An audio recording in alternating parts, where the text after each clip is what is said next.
സത്യത്തിൽ പറഞ്ഞ KPCCക്കകത്ത് ട്രാൻസ്ജെൻഡേഴ്സിനെ റെപ്രസെൻ്റ് ചെയ്തുകൊണ്ട് ഒരാൾ വേണം. നമുക്ക് പല കാര്യങ്ങൾ നമ്മൾക്ക് വേണ്ടി സംസാരിക്കാനായിട്ട്, പൊതുസമൂഹത്തിന് പൊതു ഇടങ്ങളിൽ സംസാരിക്കാനായിട്ടും അങ്ങനെ ഒരാളുള്ളത് നമുക്ക് നല്ലതാണ്. പലവരും പല സ്ഥലങ്ങളിലും പല പ്രശ്നങ്ങളിലൂടെ ചെന്നിട്ടാണ് സർജറിയിലേക്ക് ചെന്നുപെടുന്നത്. മെഡിക്കൽ കോളേജുകളിലും അതുപോലെ തന്നെ ഹോസ്പിറ്റലുകളിലൊക്കെയും ആ സർജറി തന്നെ അവിടെ തന്നെ ആക്കി കൊടുത്താൽ എന്തുകൊണ്ട് നടക്കുന്നില്ല, അതെന്തുകൊണ്ട് ചെയ്തുകൂടാ? അതൊക്കെ സർക്കാരിന് ഏറ്റെടുക്കാവുന്നതേ ഉള്ളൂ. ഞാനൊരു ആക്ട്രസ്സാണ്, അതിലിപ്പം മോഡലായിട്ടൊക്കെ ഇരിക്കുന്ന ഒരാളാണ്, അപ്പം എഴുത്തുകാരിയും കൂടെ. അപ്പം ഇങ്ങനെ വരുമ്പോൾ നമുക്ക് പല സർക്കാരിൻ്റെ പല ആൾക്കാർ പല പാർട്ടികളിൽ ഇരിക്കുന്ന ആൾക്കാരുമായിട്ടൊക്കെ കണക്ഷനും ബന്ധങ്ങളുണ്ടാകും. എന്നും പറഞ്ഞുകൊണ്ട് ഞാനൊരു കോൺഗ്രസ് പ്രവർത്തകയല്ല എന്നൊരിക്കലും വരില്ല. പല അവകാശങ്ങളും ട്രാൻസ്ജെൻഡേഴ്സിന് വേണ്ടി അഭിമുഖീകരിക്കാനും ട്രാൻസ്ജെൻഡേഴ്സിന് നേടിയെടുക്കാനും പറ്റുമെന്നുള്ളൊരു വിശ്വാസം, ഉറപ്പുമുണ്ട്. നമസ്കാരം. നമ്മുടെ സംസ്ഥാനത്തെ ട്രാൻസ്ജെൻഡർ കമ്മ്യൂണിറ്റി നിരവധി പ്രതിസന്ധികളിലൂടെയും പ്രശ്നങ്ങളിലൂടെയും എല്ലാം തന്നെയാണ് കടന്നുപോയിക്കൊണ്ടിരിക്കുന്നത്. ഇതിനൊരു പരിഹാരം എന്നോണം കോൺഗ്രസ് ഇപ്പോൾ ഒരു സുപ്രധാനമായൊരു തീരുമാനം എടുത്തിരിക്കുകയാണ്.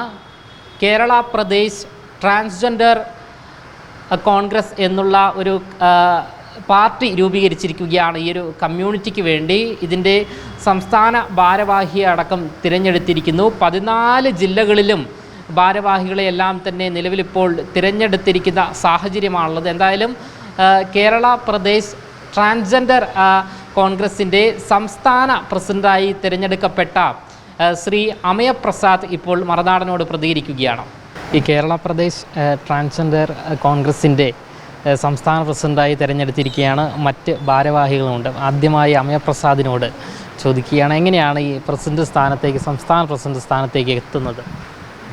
സംസ്ഥാന പ്രസിഡന്റ് സ്ഥാനത്തേക്ക് കുറേ വർഷങ്ങളായിട്ട് ഭാരവാഹിത്വത്തിലുണ്ട്. ഞാൻ തിരുവനന്തപുരം ജില്ലാ പ്രസിഡൻ്റായിരുന്നു ആദ്യം. 3 വർഷം മുന്നേ തിരുവനന്തപുരം ജില്ലാ പ്രസിഡൻ്റായിരുന്നു. അത് കഴിഞ്ഞിട്ട് വൈസ് പ്രസിഡൻ്റായി, സംസ്ഥാന വൈസ് പ്രസിഡൻ്റായി. അത് കഴിഞ്ഞതിന് ശേഷം ഇപ്പോഴാണ് മറ്റു എല്ലാ അംഗങ്ങളും കൂടെ ചേർന്നിട്ട് എന്നെ പ്രസിഡൻ്റായിട്ട്, കേരള പ്രദേശ് ട്രാൻസ്ജെൻഡർ കോൺഗ്രസിൻ്റെ പ്രസിഡൻ്റായിട്ട് സെലക്ട് ചെയ്തതിൽ ഒരുപാട് സന്തോഷമുണ്ട്. ഇന്നാണ് ആ സ്ഥാനമേൽക്കുന്നത്. അവരുടെ വ്യക്തിജീവിതത്തിലേക്ക് കടന്നാൽ എങ്ങനെയാണ് ഈ ഒരു ട്രാൻസിലേക്കുള്ളൊരു മാറ്റം എങ്ങനെയാണ് ഉണ്ടായത്? എപ്പോഴാണ് അത്? കുറേ വർഷങ്ങളായി. എല്ലാ കമ്മ്യൂണിറ്റിയും ഓരോരോ അനുഭവങ്ങളാണ് എല്ലാവർക്കും ഉള്ളത്. അപ്പം ഓരോരുത്തരുടെയും അനുഭവങ്ങൾ പറയാൻ തുടങ്ങിയാൽ ഇന്നും നാളെയൊന്നും തീരത്തില്ല. എല്ലാവർക്കും അനുഭവങ്ങൾ ഒരുപാടുണ്ട്. പക്ഷേ ആ അനുഭവങ്ങളിലൂടെ നമ്മൾ ഇവിടം വരെ എത്തുമ്പോൾ ഓരോരുത്തരും ഓരോ രാഷ്ട്രീയ പ്രവർത്തകരായിട്ട് പ്രവർത്തിക്കുന്നുണ്ട്. അതോടൊപ്പം ഞാൻ കേരള പ്രദേശ് ട്രാൻസ്ജെൻഡർ കോൺഗ്രസിൽ തന്നെയാണ് മുഖ്യമായി പ്രവർത്തിച്ചുകൊണ്ടിരിക്കുന്നത്. കുറേ വർഷങ്ങളായിട്ട് അതിൽ തന്നെയാണ്. അപ്പോൾ അതിൻ്റെ സംസ്ഥാന ഭാരവാഹിത്വത്തിലേക്ക് എത്തിയതിലുകൊണ്ട്, അതും സംസ്ഥാന പ്രസിഡൻ്റ് ആയതിൽ ഒരുപാട് സന്തോഷമുണ്ട്. സംസ്ഥാന പ്രസിഡന്റ് സ്ഥാനം ഏറ്റെടുത്തിരിക്കുകയാണ്. ഇനി നിങ്ങളുടെ മേഖലയിലേക്ക് ചെയ്യാൻ വേണ്ടിയുള്ള പ്രവർത്തനങ്ങൾ എന്തൊക്കെയാണ് ഉദ്ദേശിക്കുന്നത്? ഒരുപാട് പ്രവർത്തനങ്ങൾ നമ്മൾ ആലോചിക്കുന്നുണ്ട്. കാരണം നമ്മുടെ KPCCയിൽ, സത്യത്തിൽ പറഞ്ഞ KPCCക്കകത്ത് ട്രാൻസ്ജെൻഡേഴ്സിനെ റെപ്രസെൻ്റ് ചെയ്തുകൊണ്ട് ഒരാൾ വേണം. അപ്പോൾ തീർച്ചയായിട്ടും അത് വേണ്ടത് നമ്മൾ KPCC ജനറൽ സെക്രട്ടറി ആയിട്ട്, അല്ലെങ്കിൽ ഒരു ജനറൽ സെക്രട്ടറി KPCC ഭാരവാഹിത്വത്തിൽ ഒരാൾ വേണം. അപ്പോൾ അതിനു വേണ്ടി ഞാൻ കത്ത് ബഹുമാനപ്പെട്ട നമ്മുടെ KPCC പ്രസിഡന്റ് സണ്ണി ജോസഫ് സാറിന് കൊടുത്തിട്ടുണ്ട്. അപ്പോൾ അതിൻ്റെ ചർച്ചകൾ ഇപ്പോൾ ഉടനെ തന്നെ അവരുടെ മീറ്റിംഗ് കാര്യങ്ങളുണ്ട്. അതിനകത്ത് ഞങ്ങളിൽ നിന്നും ഒരാളെ, അതും കഴിവുള്ള ഒരാളെ സെലക്ട് ചെയ്തുകൊണ്ട് ആ ആൾ നമ്മൾക്ക് വേണ്ടിയിട്ട് സംസാരിക്കാൻ ഒരാൾ KPCCക്കകത്ത് വേണമെന്ന് ആലോചിച്ചിട്ടുണ്ട്. എല്ലാ സ്റ്റേറ്റ് ഭാരവാഹികളും കൂടെ ചേർന്നെടുത്തൊരു തീരുമാനമാണ്. അപ്പോൾ അതിനുവേണ്ടി ഒരു നിർദ്ദേശം കൊടുത്തിട്ടുണ്ട്. ആ നിർദ്ദേശം ഉടനെ തന്നെ ഉണ്ടാവും. അപ്പോൾ അതുമായി ബന്ധപ്പെട്ട് വരുമ്പോൾ ഒരാളുള്ളപ്പോൾ നമുക്ക് പല കാര്യങ്ങൾ നമ്മൾക്ക് വേണ്ടി സംസാരിക്കാനായിട്ട്, പൊതുസമൂഹത്തിന് പൊതു ഇടങ്ങളിൽ സംസാരിക്കാനായിട്ടും അങ്ങനെ ഒരാളുള്ളത് നമുക്ക് നല്ലതാണ്. അതോടൊപ്പം കേരള പ്രദേശ് ട്രാൻസ്ജെൻഡർ കോൺഗ്രസിൻ്റെ ഈ ഒരു സംഘടന അതോടൊപ്പം കൂടെ നല്ല രീതിയിൽ പ്രവർത്തിക്കാനും അതിന് നിർദ്ദേശങ്ങൾ തരാനും അവരെ ഞങ്ങൾ നിയോഗിക്കുന്നു. അതോടൊപ്പം അതിൻ്റെ സംസ്ഥാന പ്രസിഡൻ്റായിട്ടും മറ്റ് ഭാരവാഹിത്വത്തിലുള്ള ആൾക്കാരും നമ്മൾ ഒരുപാട് കമ്മ്യൂണിറ്റിക്ക് വേണ്ടി ഒരുപാട് കാര്യങ്ങൾ ചെയ്യണമെന്നും ആലോചിക്കുന്നുണ്ട്. എന്തെങ്കിലും പ്രതിസന്ധികൾ ഈ പൊതുസമൂഹത്തിൽ നിലവിലിപ്പോൾ നിങ്ങൾ നേരിടുന്നുണ്ടോ? ഒരുപാട് പ്രതിസന്ധികളിലൂടെയാണ് കടന്നു പോകുന്നത്. ഒന്നെന്ന് പറയാനില്ല, ഒരുപാട് കാര്യങ്ങളിലൂടെ പോകുന്നുണ്ട്. അപ്പം അതെന്ന് പറയുമ്പോൾ ഓരോ കമ്മ്യൂണിറ്റിക്കും അവനവന് സ്വന്തമായി താമസിക്കാൻ സ്ഥലവും വീടും എന്നുള്ളത് വലിയൊരു കാര്യമാണ്. അപ്പോൾ നമ്മൾ ഹ്യൂജമായ എമൗണ്ടുകൾ കൊടുത്തുകൊണ്ട് പല സ്ഥലങ്ങളിലും ഹ്യൂജ് എമൗണ്ടുകൾ കൊടുത്തുകൊണ്ട് വാടകയ്ക്ക് താമസിക്കേണ്ട ഒരു അവസ്ഥയിലേക്ക് പോകുന്നുണ്ട്.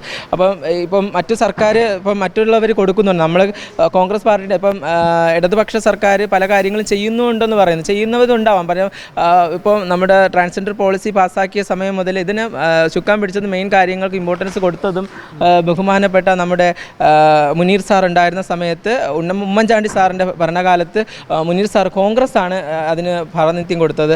അതിനുശേഷം നമുക്ക് ഭരണം ഉണ്ടായിരുന്നില്ല. അതിനുശേഷം ഉണ്ടായിരുന്ന ബാക്കിയുള്ള കാര്യങ്ങളിലൊക്കെ ഇടതുപക്ഷ സർക്കാരാണ് ഭരിച്ചത്. ആ ഭരണകാലത്ത് നമ്മൾക്ക് വേണ്ടിയിട്ട് ചെയ്യാൻ ഒരുപാട് കാര്യങ്ങളുണ്ട്. ഇപ്പോൾ ജോലിയായിരുന്നാലും അതുപോലെ തന്നെ വീടുകളായിരുന്നാലും സ്ഥലങ്ങളായിരുന്നാലും ഒരുപാട് കാര്യങ്ങൾ കമ്മ്യൂണിറ്റിക്ക് വേണ്ടി ചെയ്യും. അതിലുപരി സർജറികളിലൊക്കെയും പലവരും പല സ്ഥലങ്ങളിലും പല പ്രശ്നങ്ങളിലൂടെ ചെന്നിട്ടാണ് സർജറിയിലേക്ക് ചെന്നുപെടുന്നത്. അപ്പോൾ ആ സർജറി എന്നൊക്കെ പറയുന്നത് കേരള സർക്കാരിന് നേരിട്ടെടുത്ത് മെഡിക്കൽ കോളേജുകളിലും അതുപോലെ തന്നെ ഹോസ്പിറ്റലുകളിലൊക്കെയും ആ സർജറി തന്നെ അവിടെ തന്നെ ആക്കി കൊടുത്താൽ എന്തുകൊണ്ട് നടക്കുന്നില്ല, അതെന്തുകൊണ്ട് ചെയ്തുകൂടാ? അതൊക്കെ സർക്കാരിന് ഏറ്റെടുക്കാവുന്നതേ ഉള്ളൂ. അപ്പം ഇതെല്ലാം ചെയ്തു തരാമെന്ന് വെറുതെ ഒരു നമ്മൾക്ക് എല്ലാവർക്കും പ്രചോദനം തരികയും നമ്മളെല്ലാവരും അതിലേക്ക് കൊണ്ടെത്തിക്കുകയും ചെയ്യുന്നതല്ലാതെ നമുക്കൊന്നും നേടിത്തരുന്നില്ല എന്നുള്ളതാണ് പറയുന്നത്. അപ്പോൾ അതൊക്കെ നേടിയെടുക്കണം. അപ്പോൾ എന്തായാലും ഈ ഒരു സർക്കാരിൻ്റെ ഭരണം ഈ 6 മാസം കൂടെ കഴിയുമ്പോൾ അത് കഴിയുമെന്നുള്ള കാര്യം പൂർണ്ണമായ ഉറപ്പാണ്. അത് കഴിഞ്ഞ ശേഷം കോൺഗ്രസ് പാർട്ടി തന്നെ തിരിച്ചു വരും. ആ സമയത്ത് നമ്മളെല്ലാവരും ആ പാർട്ടിയോടൊപ്പം എല്ലാ കാര്യങ്ങളും നമ്മുടെ അവകാശങ്ങൾ നമ്മുടെ കാര്യങ്ങൾക്ക് വേണ്ടി ഊർജ്ജമായിട്ട് നമ്മളെല്ലാവരും കൂടി അതിന് മുഖ്യധാരയിൽ നിന്നുകൊണ്ട് തന്നെ പ്രവർത്തിക്കും. അതിനുവേണ്ടി തന്നെയാണ് നമ്മൾ പ്രവർത്തിക്കുന്നത്, ഉറപ്പോടെ നിൽക്കുന്നത്. എല്ലാവരും ചോദിച്ചു നോക്കിയാൽ അടിപൊളിയായിട്ട് നമ്മൾ അതിന് വേണ്ടിയിട്ടാണ് നിൽക്കുന്നത്. നിലവിലുള്ള ഗവൺമെൻറ് സംവിധാനത്തെക്കുറിച്ച് താങ്കൾ പറഞ്ഞു. എന്തുകൊണ്ട് BJP എന്നൊരു പാർട്ടി തിരഞ്ഞെടുത്തില്ല? കോൺഗ്രസ് പാർട്ടി തിരഞ്ഞെടുക്കാൻ കാരണം കോൺഗ്രസ് അനുഭാവികൾ എല്ലാവരും നമ്മളോടൊപ്പം ഭയങ്കര സപ്പോർട്ടും കാര്യങ്ങളും ഒക്കെയാണ്. ഇപ്പം ഞാൻ പറഞ്ഞില്ലേ, ഉമ്മൻചാണ്ടി സാർ ഇരുന്ന സമയത്ത്, മുനീർ സാറ് ഈ ഒരു സാമൂഹ്യനീതി വകുപ്പ് മന്ത്രിയായിരുന്ന സമയത്ത് നമ്മൾക്ക് വേണ്ടിയിട്ട് ഈ ഒരു പോളിസി പാസ്സാക്കി തന്നു. അപ്പം അങ്ങനെ ഇരിക്കും പോളിസി പാസ്സാക്കി അത് മുൻധാരയിലേക്ക് കൊണ്ടുപോകാൻ അവർക്ക് തന്നെ സാധിക്കും. അപ്പോൾ അവർക്ക് പ്രവർത്തനങ്ങൾ ഇനി നമുക്ക് വേണ്ടി പല രീതിയിലും പ്രവർത്തനങ്ങൾ കാഴ്ചവെക്കാൻ ഈ കമ്മ്യൂണിറ്റിക്ക് വേണ്ടി സാധിക്കുമെന്ന് ഈ പാർട്ടിക്ക് അറിയാം. അപ്പോൾ പാർട്ടിയിൽ പ്രവർത്തിക്കുന്ന ഞാനൊരു പ്രവർത്തകനെ, ഞാൻ മുന്നേ മുതൽ കോൺഗ്രസ് പ്രവർത്തകയാണ്. അപ്പോൾ കോൺഗ്രസ്സുകാരിയായിരിക്കുമ്പോൾ ആ കാര്യങ്ങൾ മുന്നോട്ട് കൊണ്ടുപോകാൻ കോൺഗ്രസ് പാർട്ടിക്ക് സാധിക്കുമെന്നുള്ളൊരു ഉറപ്പുണ്ട്. അതുകൊണ്ട് മറ്റുള്ള പാർട്ടികളിലേക്ക് പോകേണ്ട ഒരു ആവശ്യമില്ല.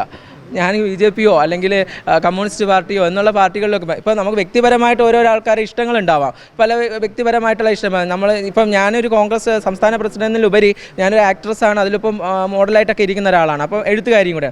അപ്പം ഇങ്ങനെ വരുമ്പോൾ നമുക്ക് പല പാർട്ടികളിൽ ഇരിക്കുന്ന ആൾക്കാരുമായിട്ടൊക്കെ കണക്ഷനും ബന്ധങ്ങളുണ്ടാകും. എന്നും പറഞ്ഞുകൊണ്ട് ഞാനൊരു കോൺഗ്രസ് പ്രവർത്തകയല്ല എന്നൊരിക്കലും വരില്ല. എനിക്ക് അതുകൊണ്ട് എൻ്റെ പ്രവർത്തനത്തിൽ കോൺഗ്രസ് തന്നെയാണ് മുഖ്യധാരയിൽ എത്തിക്കഴിഞ്ഞാൽ കോൺഗ്രസിൻ്റെ പല അവകാശങ്ങളും ട്രാൻസ്ജെൻഡേഴ്സിന് വേണ്ടി അഭിമുഖീകരിക്കാനും ട്രാൻസ്ജെൻഡേഴ്സിന് നേടിയെടുക്കാനും പറ്റുമെന്നുള്ളൊരു വിശ്വാസവും ശങ്ക ഉറപ്പുമുണ്ട്. നിലവിൽ ഈ കമ്മ്യൂണിറ്റി സംഘടനയിൽ എത്ര അംഗങ്ങളുണ്ട്? നിലവിൽ കമ്മ്യൂണിറ്റിയിൽ ഒരുപാട് അംഗങ്ങൾ, കമ്മ്യൂണിറ്റിയിൽ കേരളത്തിൽ ഒരുപാട് അംഗങ്ങൾ, കോൺഗ്രസ്സിൽ ഇപ്പം 500-ഓളം കോൺഗ്രസ് പ്രവർത്തകരുണ്ട്. അവരെല്ലാവരും മുഖ്യധാരയിലേക്ക് വന്നുകൊണ്ടിരിക്കുന്നത്. അതുകൊണ്ട് കോൺഗ്രസിൻ്റെ അടുത്ത പ്രവർത്തകരെത്തിക്കഴിഞ്ഞു. എല്ലാ ജില്ലകളിലും നിലവിലിപ്പോൾ ഭാരവാഹികളെ തിരഞ്ഞെടുത്തിട്ടുണ്ട്. എല്ലാ ജില്ലയിലും ഭാരവാഹികളെ തിരഞ്ഞെടുത്തിട്ടുണ്ട്. തിരുവനന്തപുരം മുതൽ കാസർഗോഡ് വരെയും ഓരോ ജില്ലയിലും കോൺഗ്രസ് പ്രവർത്തകരെ സെലക്ട് ചെയ്ത് കഴിഞ്ഞിട്ടുണ്ട്. ഓരോ ജില്ലാ പ്രസിഡന്റുമാരെയും അതോടൊപ്പം ഓരോ ജില്ലാ പ്രവർത്തകരെയും ഓരോ ജില്ലയിലും, അതുപോലെ തന്നെ സ്റ്റേറ്റ് ബോർഡുണ്ട്. സ്റ്റേറ്റ് ബോർഡിൽ ഓരോ സ്റ്റേറ്റ് നേതൃത്വങ്ങളുണ്ട്. സ്റ്റേറ്റ് ബോർഡിന് ഉപരിയായിട്ട് ജില്ലയ്ക്ക് ജില്ലാ പ്രസിഡന്റ് ഉണ്ട്. അവർക്കും ഓരോ ഭാരവാഹിത്വത്തിലുള്ള ആൾക്കാരുമുണ്ട്. എന്തായാലും ഈ ഒരു കമ്മ്യൂണിറ്റി നിലവിൽ നമ്മുടെ ഈ പൊതുസമൂഹത്തിൽ നിരവധി പ്രതിസന്ധികളും ആശങ്കകളും എല്ലാം തന്നെ നേരിട്ട് കൊണ്ടിരിക്കുന്ന ഈ ഒരു സാഹചര്യത്തിലാണ് അമയ പ്രസാദിനെ പോലെയുള്ള പ്രമുഖർ ഈ ഒരു കേരള പ്രദേശ് ട്രാൻസ്ജെൻഡർ കോൺഗ്രസിൻ്റെ സംസ്ഥാന പ്രസിഡന്റ് സ്ഥാനത്തേക്ക് ഉൾപ്പെടെ എത്തുന്നത്. ഏറെ പ്രതീക്ഷയോടുകൂടിയാണ് ഈ ഒരു കമ്മ്യൂണിറ്റി ഈ ഒരു സംഘടനയെയും ഈ ഒരു പ്രവർത്തനത്തെയും എല്ലാം തന്നെ നോക്കിക്കാണുന്നത്. ക്യാമറമാൻ ആഷിക്കിനൊപ്പം അമൽ രുദ്ര, മറുനാടൻ മലയാളി, തിരുവനന്തപുരം.